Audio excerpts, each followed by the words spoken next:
بسم اللہ الرحمن الرحیم۔ السلام علیکم ورحمۃ اللہ وبرکاتہ۔ امید کرتا ہوں آپ سب خیریت سے ہوں گے، اور دعا ہے اللہ ہم سب کی پریشانیوں کو، مشکلات کو دور فرمائے، اور خاص طور پر ان دوستوں کے لیے دعا جو ہمارے وظائف کو سنتے ہیں۔ اللہ تعالیٰ ان کی پریشانیوں کو، مشکلات کو اور بیماریوں کو دور فرمائے۔ اللہ ان کی نیک حاجات کو پورا فرمائے۔ آج کی ویڈیو میں آپ کو آیت الکرسی کے بارے میں بتلاؤں گا۔ آپ پوری ویڈیو دیکھیں تاکہ آپ کو آیت الکرسی کے فضائل معلوم ہو سکیں۔ مسلمانوں کو اللہ تعالیٰ نے دو سب سے بڑے تحفوں سے نوازا ہے۔ وہ ایسے تحفے ہیں جو کہ ہم سے پہلے کسی امت کو نہیں دیے گئے۔ ان تحفوں کے فیض سے ہم دین اور دنیا دونوں جگہ فیض اٹھا سکتے ہیں۔ ان میں سے ایک قرآن ہے اور دوسرا سنت۔ قرآن اگر ہمیں ایک لائحہ عمل دیتا ہے تو سنت اس قرآن کو استعمال کرنے کی چابی ہے، جس کے ذریعے ہمیں قرآن اور اس کی آیات کی فضیلت سے آگاہی حاصل ہوتی ہے۔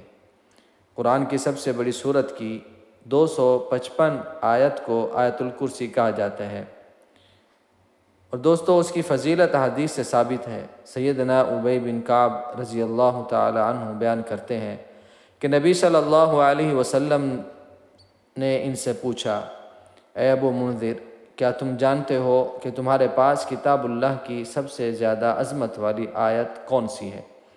کہتے ہیں میں نے جواب دیا، اللہ اور اس کا رسول صلی اللہ علیہ وسلم ہی زیادہ جانتے ہیں۔ رسول اللہ صلی اللہ علیہ وسلم نے دوبارہ پوچھا، اے ابو منذر، کیا تم جانتے ہو کہ تمہارے پاس کتاب اللہ کی سب سے زیادہ عظمت والی آیت کون سی ہے؟ میں نے کہا، اللہ لا الہ الا هو الحی القیوم، یعنی آیت الکرسی۔ تو رسول اللہ صلی اللہ علیہ وسلم نے میرے سینے پر ہاتھ مارا اور فرمایا، اللہ کی قسم تو نے درست کہا، اے ابو منذر تمہیں علم مبارک ہو۔ امام احمد بن حنبل رحمۃ اللہ علیہ کا کہنا ہے کہ اسماء بنت یزید بن سکن رضی اللہ عنہ کہتی ہیں کہ میں نے رسول اللہ صلی اللہ علیہ وسلم کو یہ فرماتے ہوئے سنا کہ ان دو آیاتوں اللہ لا الہ الا هو الحی القیوم اور الف لام میم اللہ لا الہ الا هو الحی القیوم میں اللہ تعالیٰ کا اسم اعظم ہے۔ اس سے مراد یہ ہے کہ آیت الکرسی کی تلاوت جس سبب سے بھی کی جائے، چونکہ اس میں اللہ کے اسم اعظم سے پکارا جا رہا ہوتا ہے تو اس کا جواب ضرور ملتا ہے۔ حضرت ابو امامہ رضی اللہ تعالی عنہ نے بیان کیا ہے کہ نبی صلی اللہ علیہ وسلم نے فرمایا کہ جو ہر فرض نماز کے بعد آیت الکرسی پڑھے گا اسے جنت میں داخل ہونے سے صرف موت ہی روک سکتی ہے۔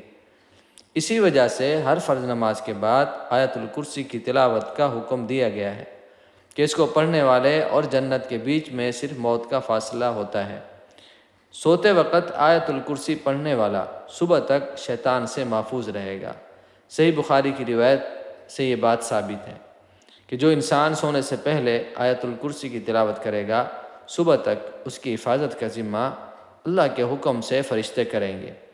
حضرت علی رضی اللہ تعالی عنہ کا ارشاد ہے کہ حضور صلی اللہ علیہ وسلم نے ارشاد فرمایا کہ جس گھر میں آیت الکرسی پڑھی جاتی ہے شیطان بھاگ جاتا ہے اور 3 دن تک اس گھر میں داخل نہیں ہوتا، اور 40 دن تک اس مکان پر سحر کا یعنی جادو کا اثر نہیں ہو سکتا۔ حضرت خواجہ معین الدین چشتی اجمیری رحمۃ اللہ علیہ فرماتے ہیں کہ فتاوی زہریہ میں تحریر ہے کہ حضور صلی اللہ علیہ وسلم نے فرمایا ہے کہ جو شخص آیت الکرسی پڑھ کر گھر سے نکلے تو اللہ تعالیٰ 70,000 ملائکہ کو حکم دیتا ہے کہ اس کے واپس آنے تک اس کی مغفرت کی دعا کرتے رہو، اور جو شخص آیت الکرسی پڑھ کر گھر میں داخل ہوگا اس کے گھر سے اللہ تعالیٰ مفلسی کو دور فرما دے گا۔ اللہ تعالیٰ ہم سب کو قرآن کی ہر آیت کے فیوز برکات سمیٹنے کی توفیق عطا فرمائے۔ اگر ویڈیو اچھی لگے اسے لائک کریں، کمنٹس کریں اور صدقہ جاریہ کے لیے دوسروں کو شیئر کریں۔ اللہ تعالیٰ ہم سب کا حامی و ناصر ہو۔ السلام علیکم ورحمۃ اللہ وبرکاتہ۔